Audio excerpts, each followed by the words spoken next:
Doughnut in the City, from degenerative and divisive to regenerative and distributive governance. I'm very happy to welcome you all here together with my colleagues. So my name is Luciana Maia. I am a consultant for TUrbOCliC. And the TUrbOCliC is the host of this session. TUrbOCliC stands for Transformation of Urban Opportunities and Climate Change, and it's a joint working group from two networks, from the Sector Network Governance in Asia and the two of us, Transport, Environment, Energy, Water, and in Asia as well. So we are an Asian network. And I'm here also with my colleagues Ishitiak, Hossain, and Vaishali Nandan. And I would also like, before I hand over for them to also say a few words, I would also like to thank already a lot in the background for my colleagues Johannes, David, and Tillman, also for the great support from SNGA, for the great support for this session. So Ishitiak, perhaps you just want to start saying a few words about yourself, please. Thank you, Lucy. I just welcome you to this session. And just to give some information about myself, this is Ishtiaq Hossain, working in a GIZ Bangladesh office as a technical advisor. And I'm also co-speaker of TUrbOCliC from SNGA side.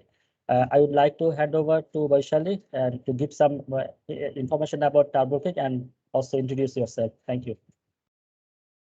Thank you, Ishtiaq. Thank you, Lucy. And thank you to the entire SNGA team to help in then the background preparations and looking forward to today. I'm Vaishali Nandan. I'm heading the TUrbOCliC Tueva side of the working group as the speaker, and also heading two projects in India. One of them is Climate Smart Cities, and looking forward to the workshop today. So starting with what we have here. So just a brief overview on who we are from TUrbOCliC, transformation, urban opportunities, climate change. So anything that's in a city which has to do with climate change is our business, as simple as that.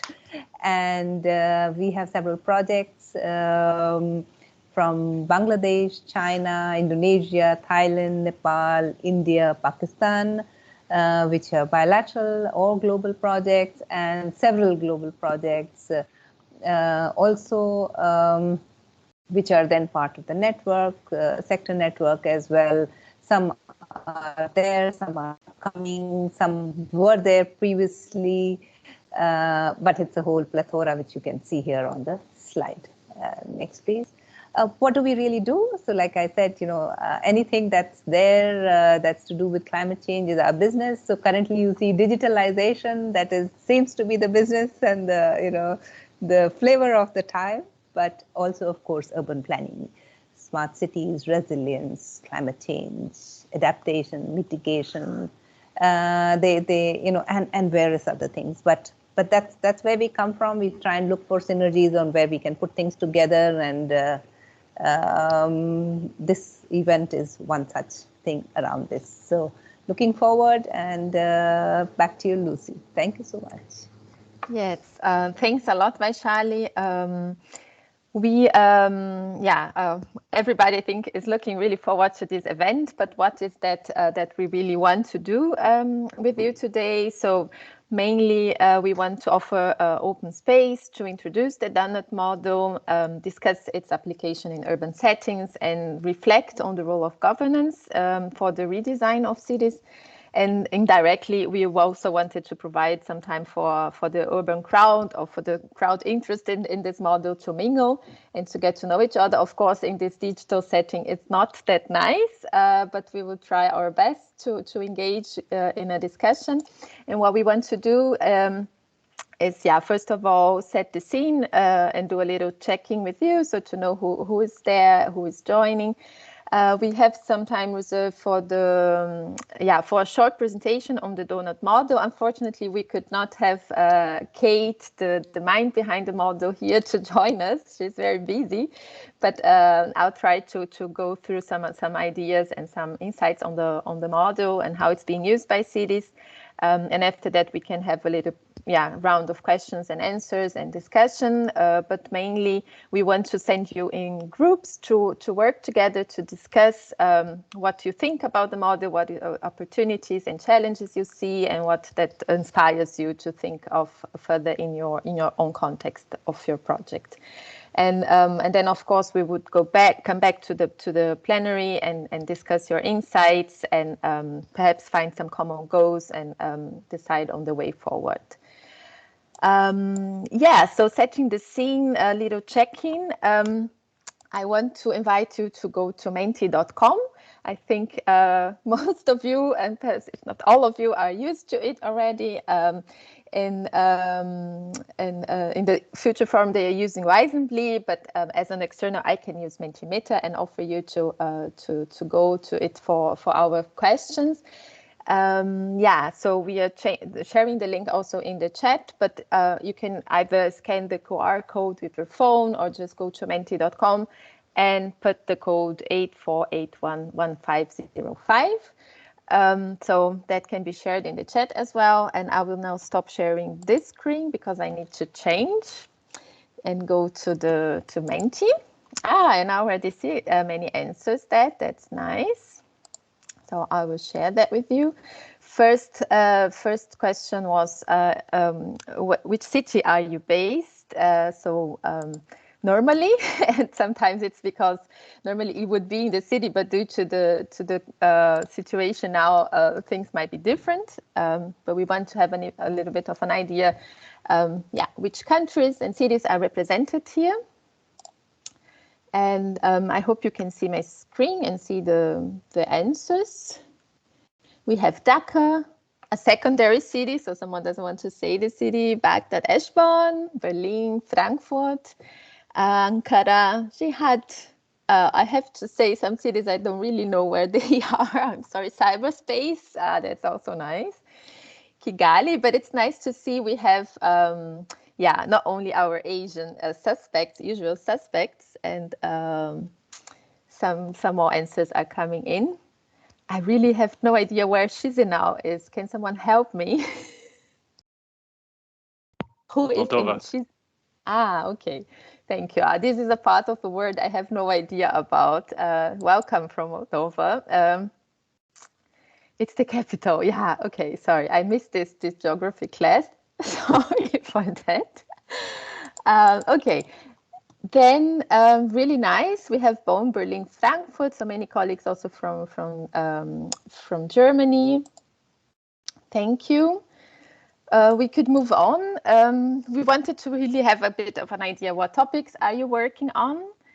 And is there a problem with the Menti? Then I think colleagues in the chat are helping, right? I hope you were able to access it and answer. And what topics are you working on? You don't have to put the 5 options. You can focus a bit, but we wanted to have a little bit overview. If also there are some synergies on the topics TURBOCliC is working.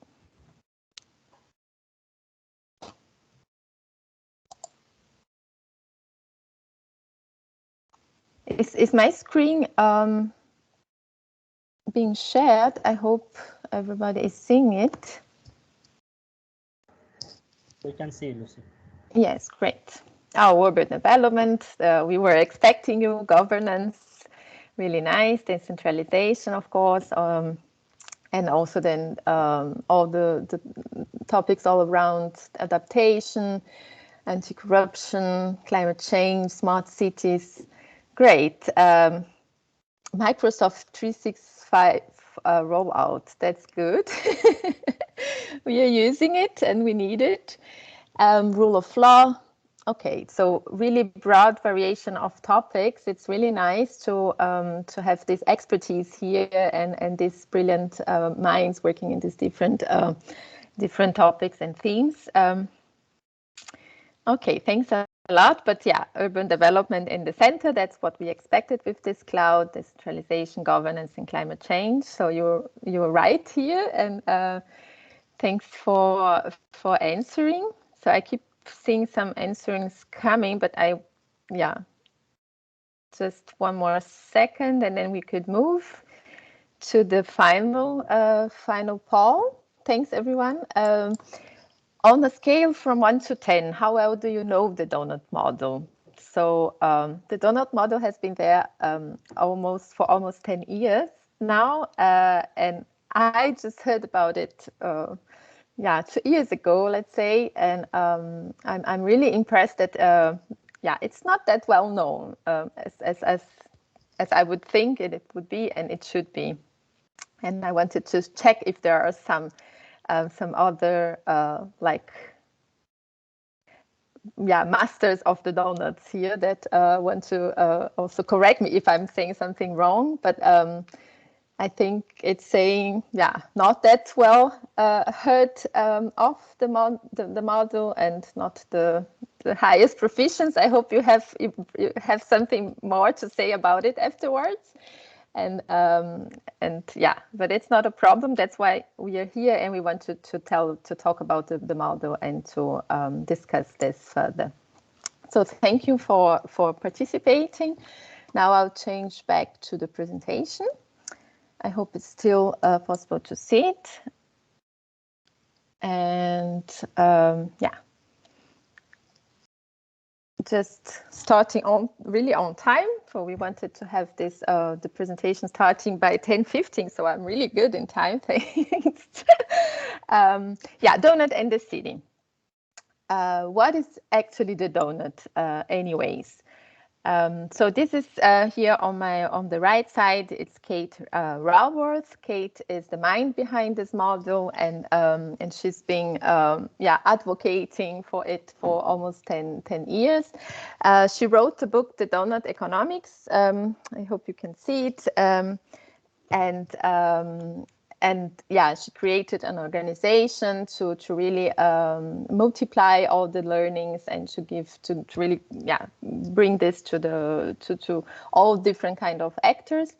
But the idea with the Doughnut is actually to think about humanity's use of resources as radiating from the center of the Doughnut towards the outer part. And this hole in the Doughnut, this part in the hole is actually where people is falling short on the most essential things of life, just like water, food, health, education, energy, housing, and so on.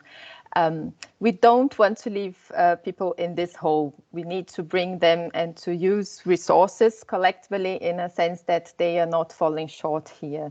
And this is also actually agreed among the governments of the world along with the Sustainable Development Goals.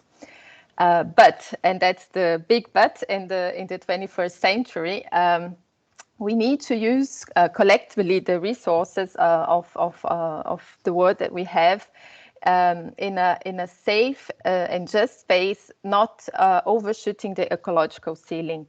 And this is where the planetary boundaries come.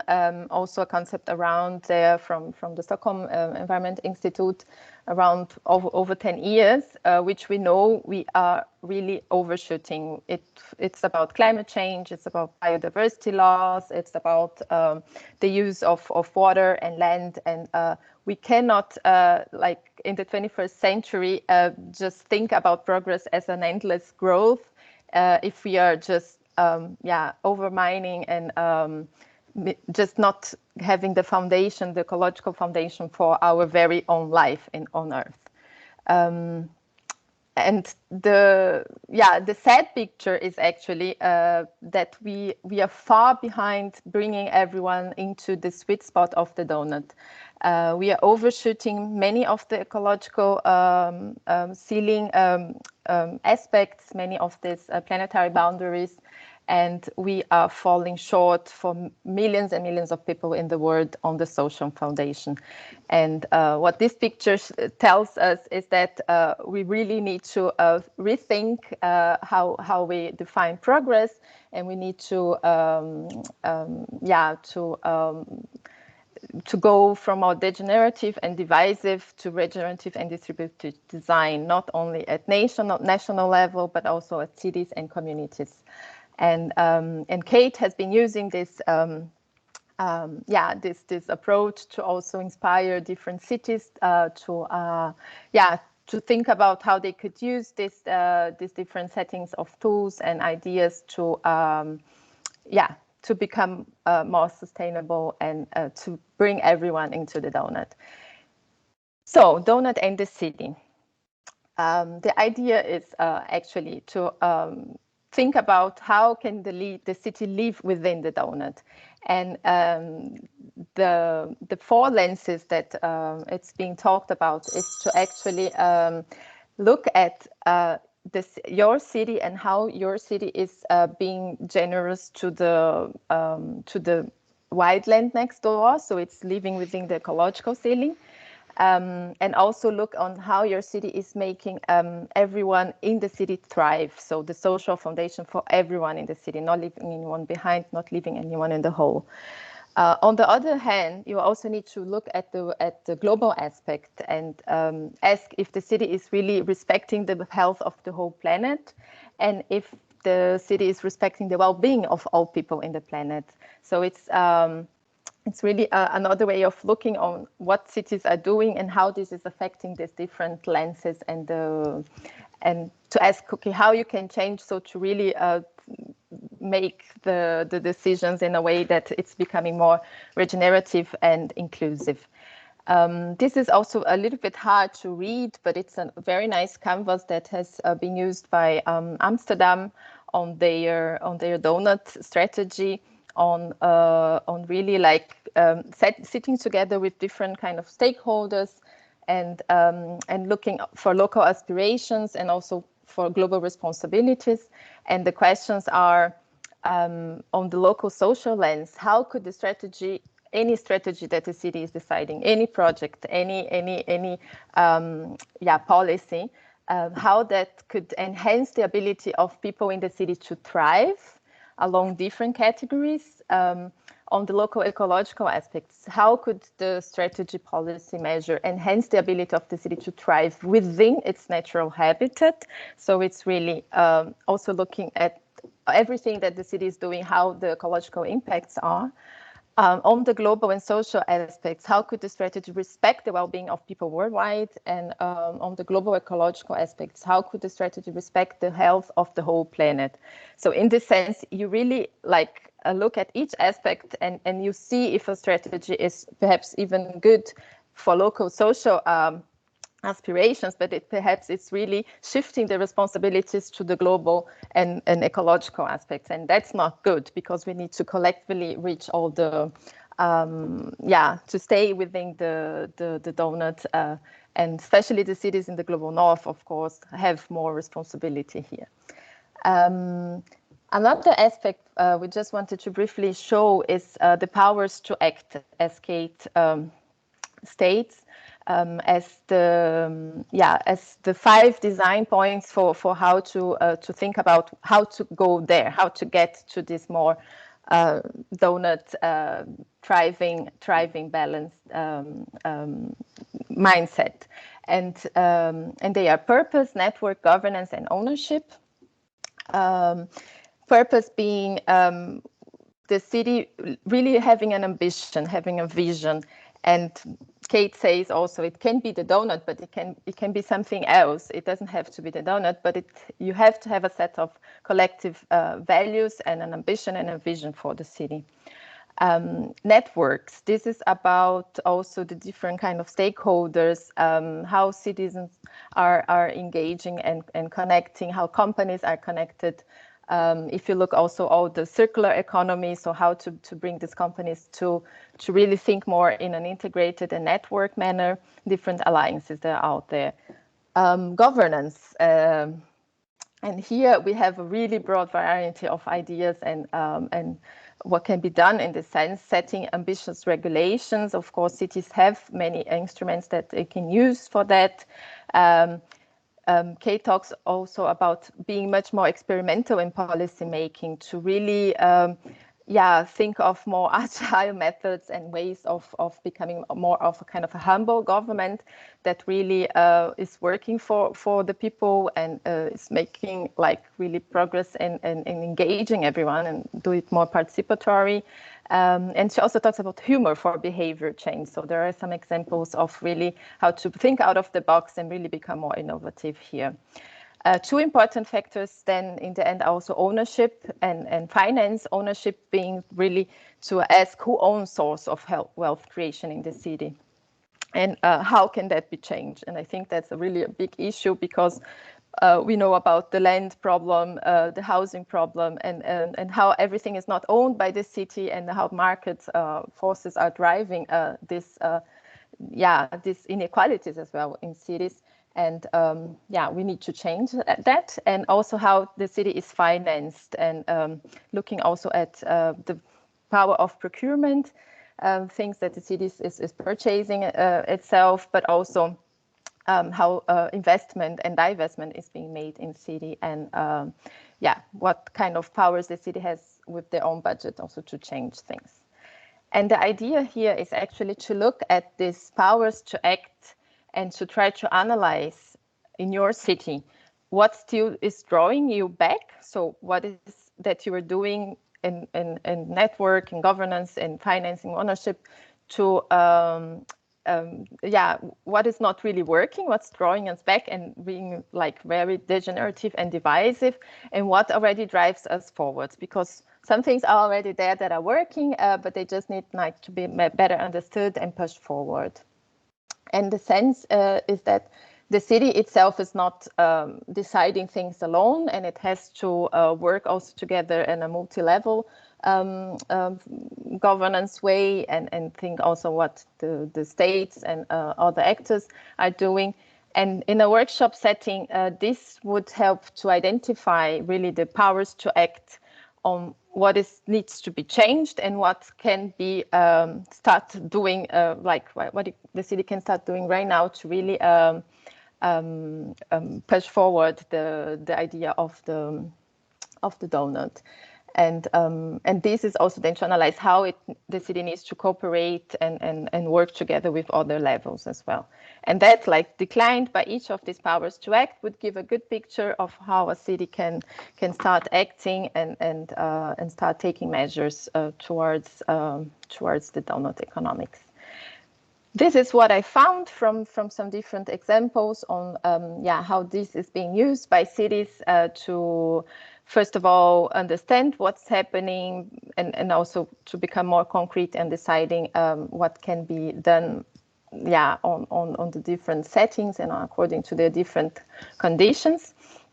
There are many examples from different cities, especially in the global north, but it's now catching up also in the global south, of cities using it, Rio de Janeiro, Belgrade, Berlin, Amsterdam, Brussels, and many others.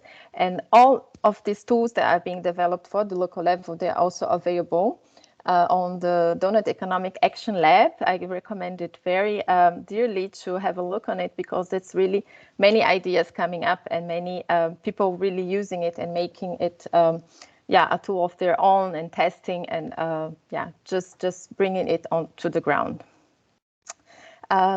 We will share all these materials with you. We will share the many links and presentations, but this was what I wanted to share for now. And let's see if I am on time. Thanks for listening. This was from my side. I have to say I'm no expert in the Doughnut. I'm just very fascinated about it, and I have been wondering, why are we not talking more about this? And I'm happy to hear your questions now. Yes, and we have a first question in the chat from Sophia. Please go ahead. You wrote it down, but please ask directly also. That's maybe easier. Thank you. Yes, I can ask directly. Yeah, now you see me. Thank you so much for your presentation. I think this is really interesting. And I work on the 2030 agenda, so maybe I feel like that's also why I see many connections. But for me, it kind of feels like this is really a visualization of the 2030 agenda, because there's also the 3 dimensions, the ecological, the social. So I was wondering, are there any connections and references between the donut economics and the 2030 agenda? And then I was also wondering how to really define the borders of the donut. Like, when do I know if I'm below social limits, and when I'm going what's the sustainable ecologically? Is this something that each city defines on their own, or are there also any theories or guidelines on this in the donut economics? Thank you. Yeah, thanks, Sophia. I think since there are no other hands raised, should we collect first, or David? I see your hand raised. Yeah, you can just answer the first one. Okay. Fine.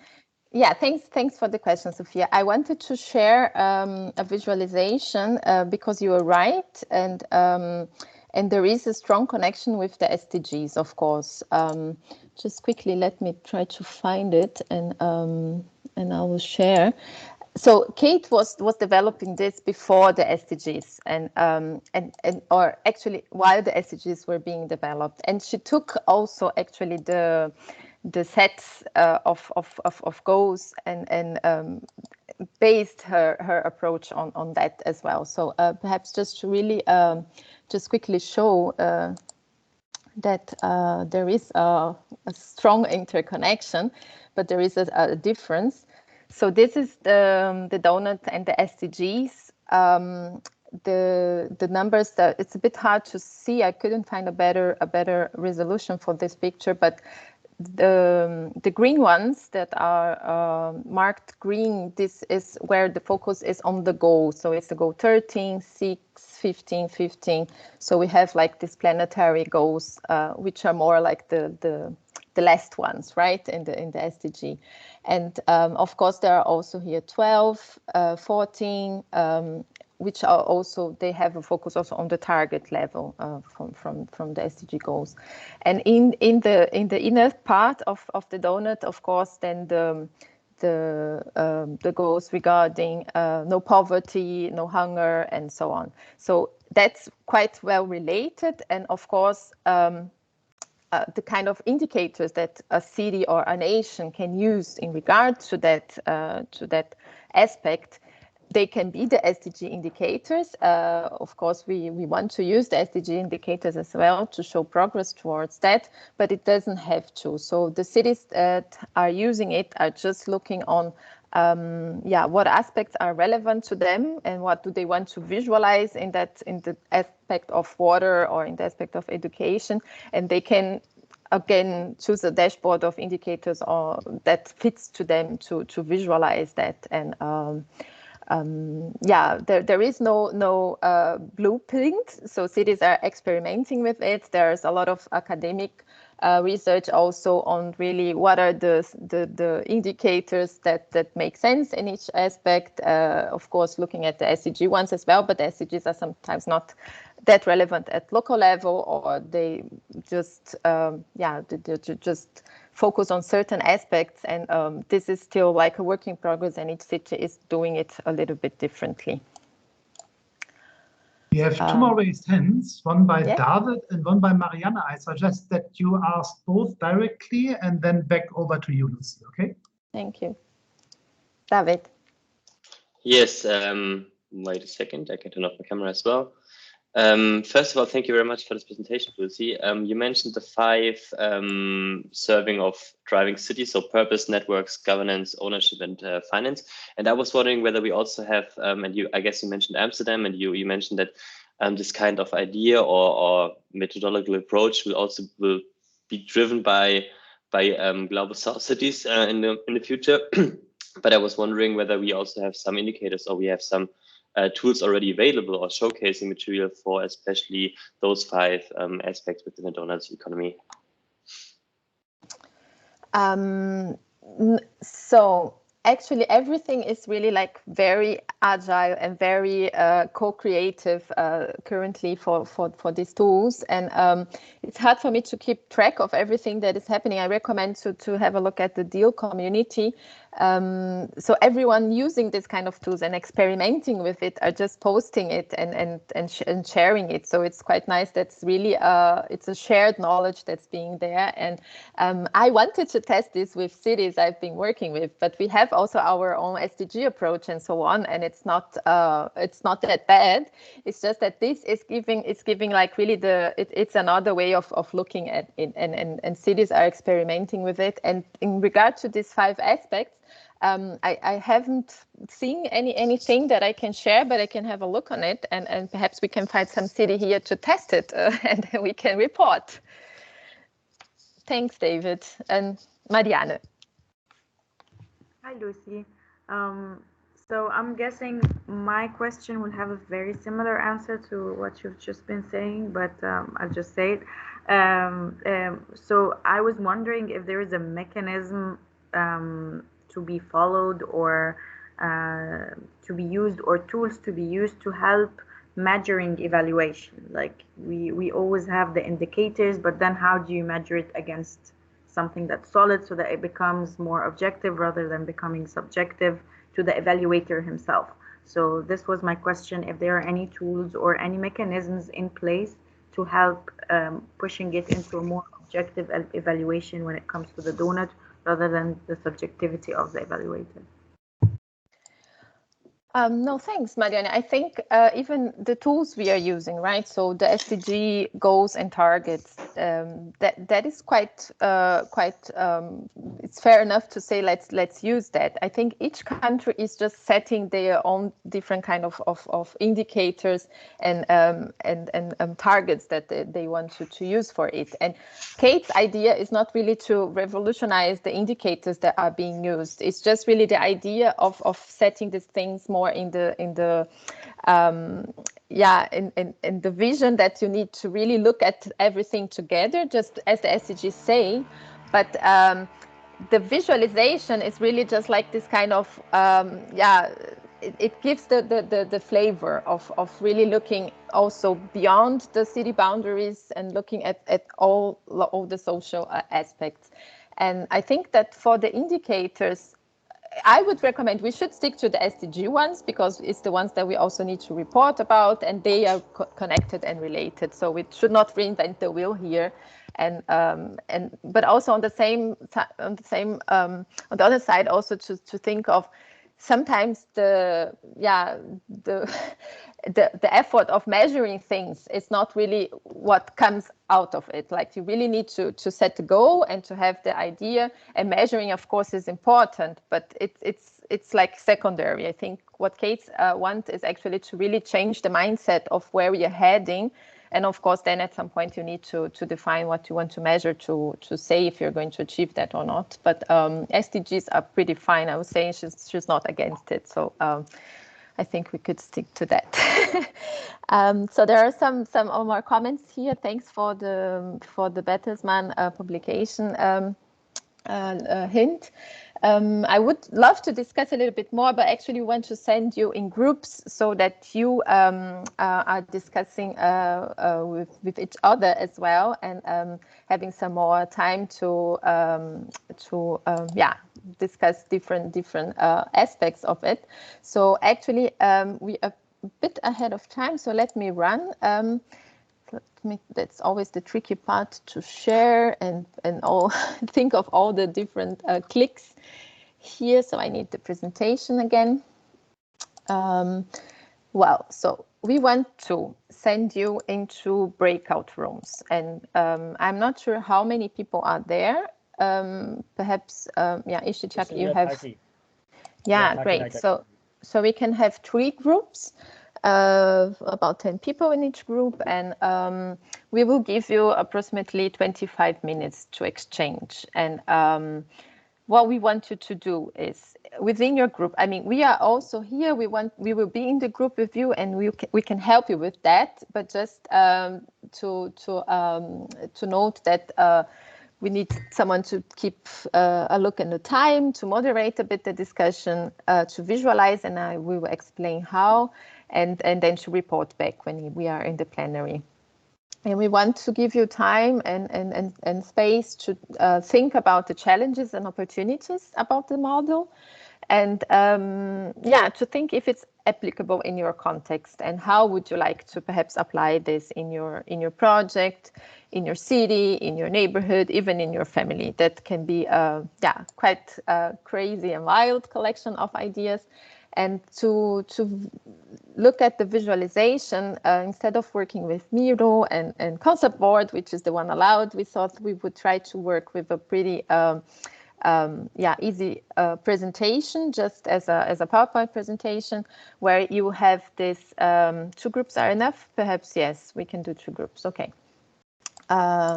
We have just pre-prepared this for you to visualize your thoughts and the points of your discussion. So challenges and opportunities on the left side, and ideas for using the approach on the right side.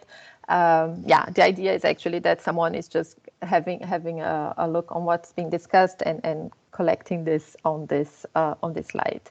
The link will be shared in the chat. I think, Tilman, if you can share with it, while Ishitiak is preparing the breakout rooms, and we can keep it into 2, so it's fine. And you have to really open the link in the browser and go to the group where you'll be assigned. So actually we have 5 slides there. We won't need, just use the one for group 1 and group 2. If it's not working, we will be there in any case, and we can open the slides as well, so don't worry about it. Take the time, 25 minutes, exchange briefly on challenges and opportunities, and how would perhaps like to use and apply the concept in your project. Okay, then I think I can stop sharing. I hope it's clear. If it's not, please say it now. Otherwise, Ishitiak, you can already perhaps start the groups. I hope it's clear, yes, the task. Just give me a moment.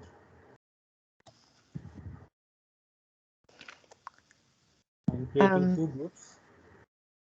Great. And we will see who is there then, and we from the team can also help you with the technical part, so no worry. We just want to have a little bit time for discussing and hearing your voices also a little bit more. I think it's always a bit delayed with the group starting, right? Yeah. Now it's opening. Okay, you will be removed automatically as a random group, and we will be back at 11:05 to the plenary. So see you in a bit in the group. It's parking.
Deutsche Bank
Welcome back.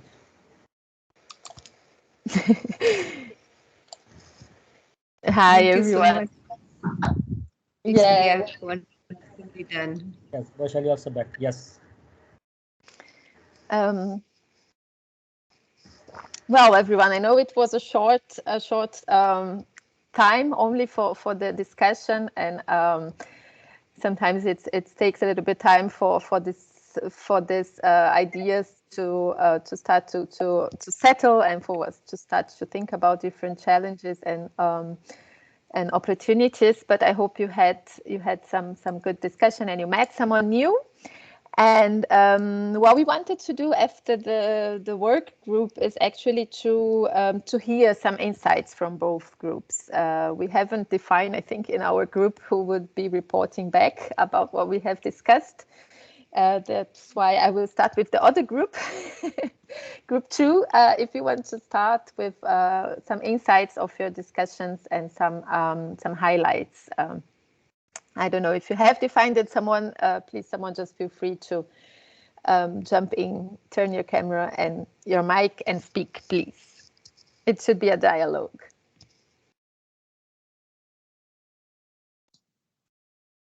We didn't really discuss, but I was the one mainly due to technical issues who wrote down most of the cards, who at the same time doesn't have an urban governance background, and voted with a 2 of his own knowledge about the Doughnut. So let's see.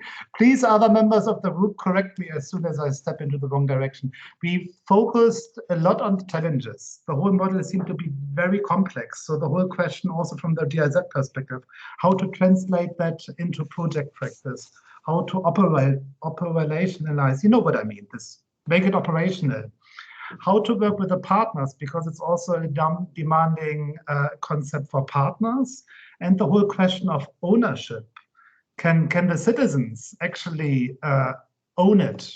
Are the citizens in those cities that are trying out the Doughnut, Amsterdam, and are the citizens aware that they are doing the Doughnut? Question mark. Connected to those challenges were also potential opportunities, mainly the adaptability and the scaling of the approach. What was super interesting was the discussion between the worth of the visualization. Some of the participants liked the Doughnut very much and also thought, okay, that is also a way to communicate with people, this metaphor, so to speak. For others, the Doughnut brought up associations of dead, almost city centers, like classic urban planning, and actually not a positive thing. So negative associations with that metaphor.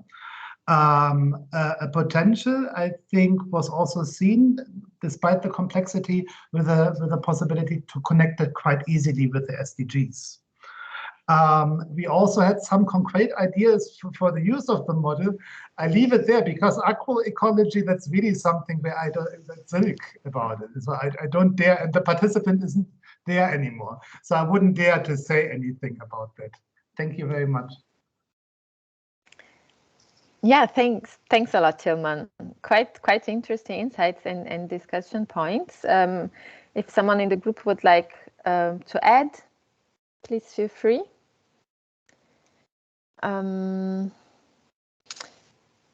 Perhaps we can hear the other group and then go to some discussions on what has been said in general. So I would have some points to comment on what's been said in group 2, but perhaps Annette, do you want to talk a bit about what we discussed on group 1? Okay, I was just trying to recruit the others, but I can do that. Yeah, well, okay, we discovered that we are working in quite different areas, which you can see in orange on the right. So some of us are working on more on digitalization, others on something like the 2030 agenda or on waste improved services for refugees. So it's really quite diverse.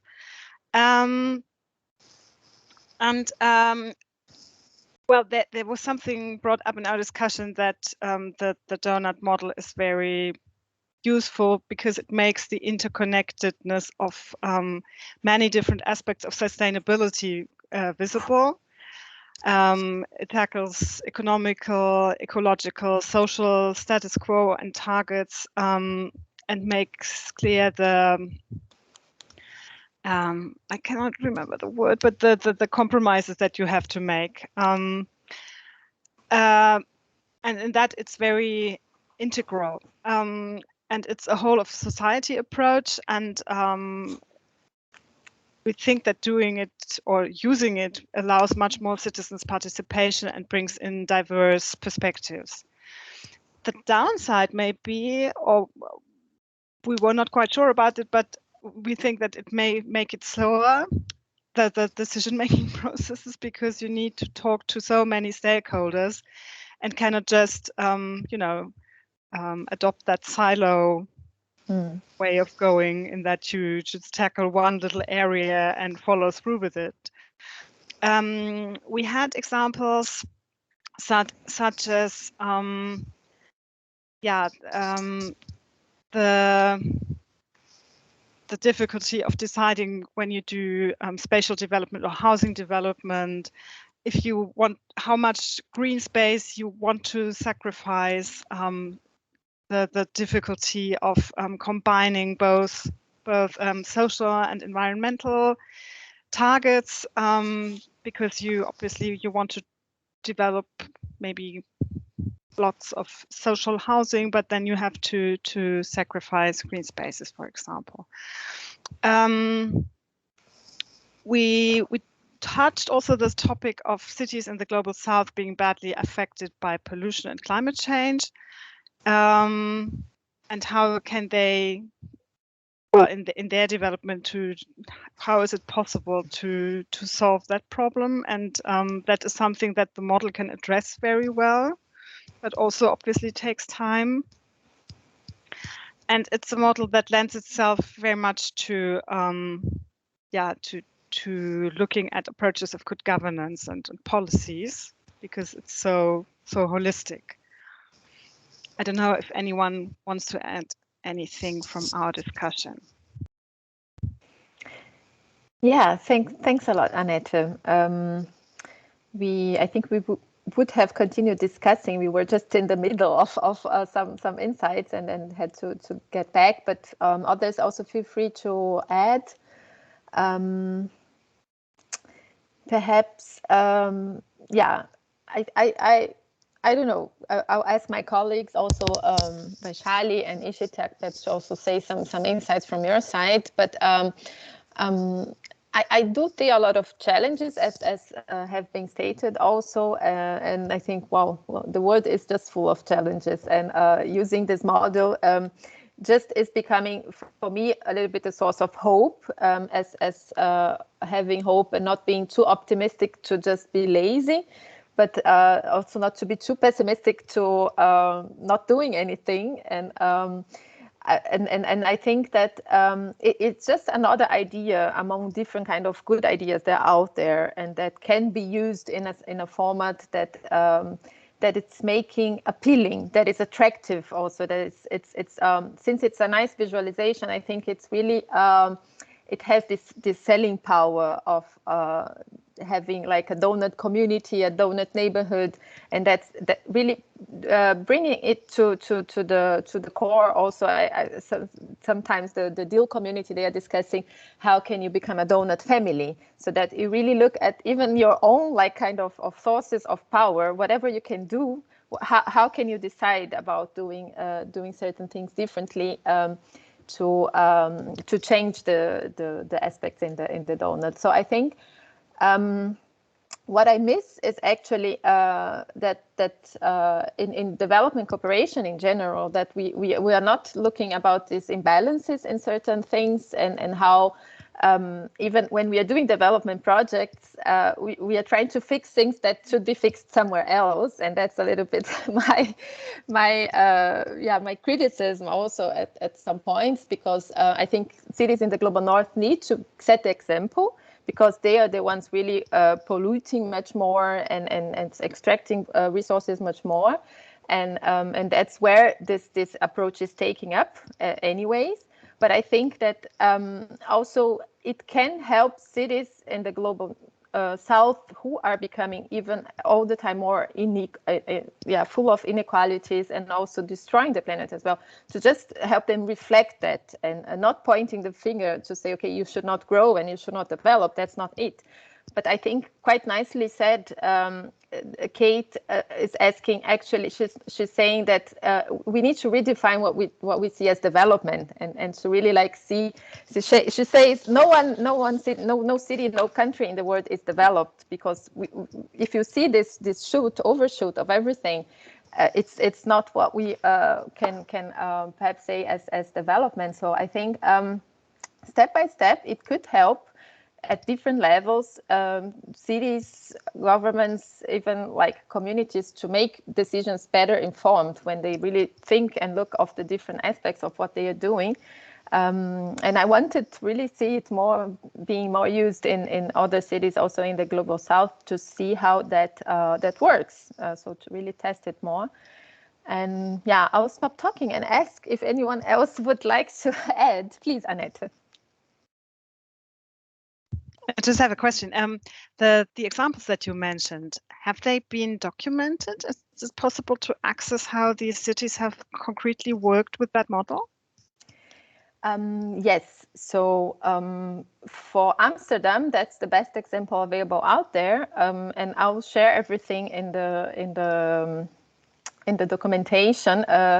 So Amsterdam has, even on the verge of the pandemic, they have decided on a strategy of becoming a donut city, and they have really taken time to really sit together with different stakeholders and do the mapping and do the exercise of really setting this as a goal and as a vision for the city. Other cities are just starting. Berlin is quite well ahead also, and they created a donut alliance. So there are many cities that are starting doing this. And in the Deal community, it's deal.org, I think, there are all these examples. So people is using that community really to spread these ideas, to share what they are doing, and to get inspired also by others. So there is something out there, but it's a lot coming up in every day. So things are just starting to really pop up, because they are really like trying to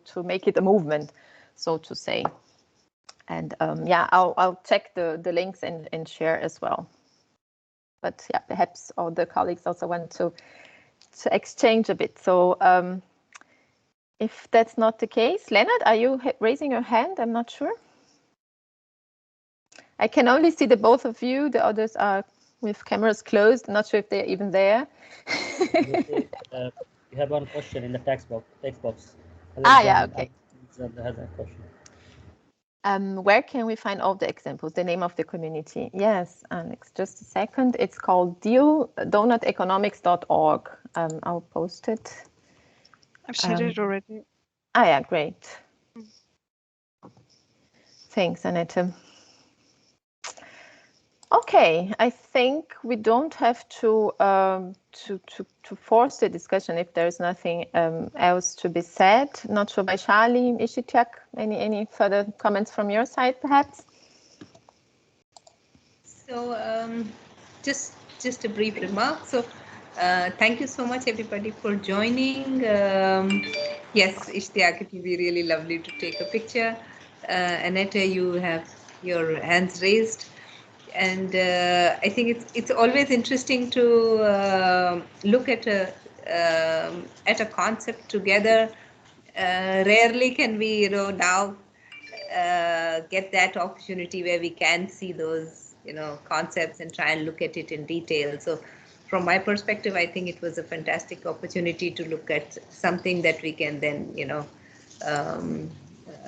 which is not all that applied really in our projects. But Annette.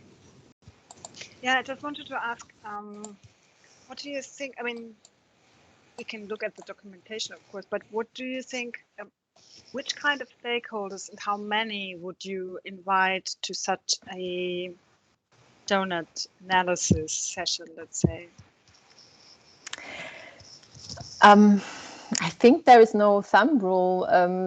Amsterdam did a really very intensive sets of workshops every time, inviting 30 to 50 people from the different areas, academia, civil society, government, and companies. So I think one has to start and test. And we have this approach we are working with in JZ, also called CityWorks, which actually also just trying to do the same thing as the Doughnut, and trying to bring this global agendas to the local level. And we are trying to test how many people we can invite for settings of workshops. We have done this very differently, from 10 to 50. I think it depends, and you have just to design the process well, and to have give some thought on how you want to do it. And I would say there is no thumb rule, but I would say as many stakeholders as possible to really make it something owned by all of them, and to ask them to just see where is their stake in it and what they can do to how they want to use it also. So this is what the cities are doing. They are selling it as something that anyone can use. Schools can use, companies and startups can use. So it is very, very broad. So I think perhaps at some point we will have a Doughnut City project with JZ. That would be my biggest dream. And we test it and we refine it and we see what works for certain cities in the Global South, what doesn't work. So let's see. Ishachak, that's a very good idea with the picture. So I would like to ask everyone if there is no more comments or no more suggestions. Still have from Alexandra. Yeah, but maybe to Annette, yeah, just to say the classic moderation, usually in a group, not more than 5 or 7 people, and not more than 5 or 6 groups. Yeah. So usually more than 30 people is difficult to handle in a workshop like this. Yeah. Otherwise you don't get your, relevant output or results that you're looking for. So that's like a thumb rule for any kind of, system where you are trying to get a result. Yeah. I would disagree a bit, Vaishali, because actually what I've seen from these different workshops in the cities, of course, you need more moderators, you need a different setting, and you need more people supporting the learning process and the decision-making process. But I think, yeah, it can be less and it can be more, but then it's more difficult, of course. Okay, yeah, there is a question. Do you have some good external consultants which you could recommend? Yeah, Alexandra, I can think of many people now. They are all in this community, so they are all using it already as process facilitators for this. So I can check then and get back to you. Yeah, but also just feel free to check the community in itself and yeah, connect to people there. So the good people who is using it, they're all there. So it's the place to go. Any further comments or questions? Yeah, we will share everything, Spanish speaking. I'll check. I think there are some tools that are in Spanish, so you can look of who posted them, and they are the ones that are using it. Okay. Well, everyone, thank you all for joining. Vaishali, you? Photo. Yes, could everybody turn on their cameras now, please? And while you were turning on your camera, we are 12 now, I think. The others don't want.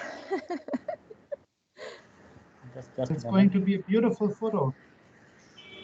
That's what I usually write when I don't want.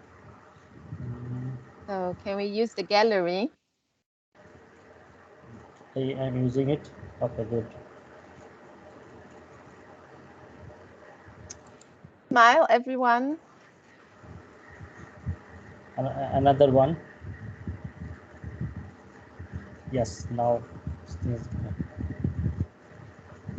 So thanks a lot. Perhaps one quick offer for you, if you can just post one word of how you are leaving this meeting in the chat as a quick checkout, and to let us know how you're feeling, if you're completely overwhelmed or if you're inspired.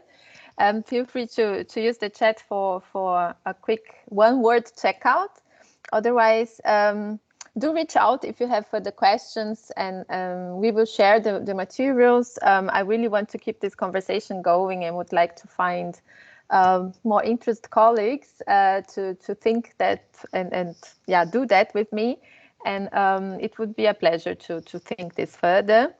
As you wish. So reach out, just spread the word. Also, just talk about it with your family and friends and colleagues. And thanks a lot for joining, and have a good rest of future forum. I hope you have some good further events and meetings, and not even overwhelmed by the digital setting.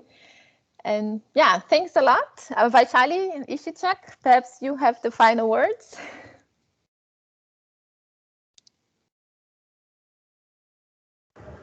Except, Vaishali, you are unmuted.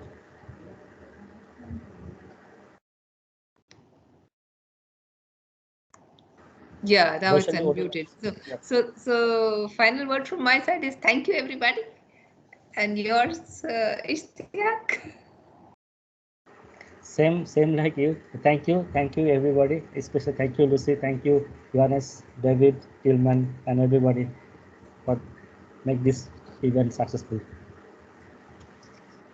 Keep well, everybody. Thanks, Lucy. Bye-bye. Thank you. Bye. Thank you. Bye. Have a nice time. Thank you. Bye-bye.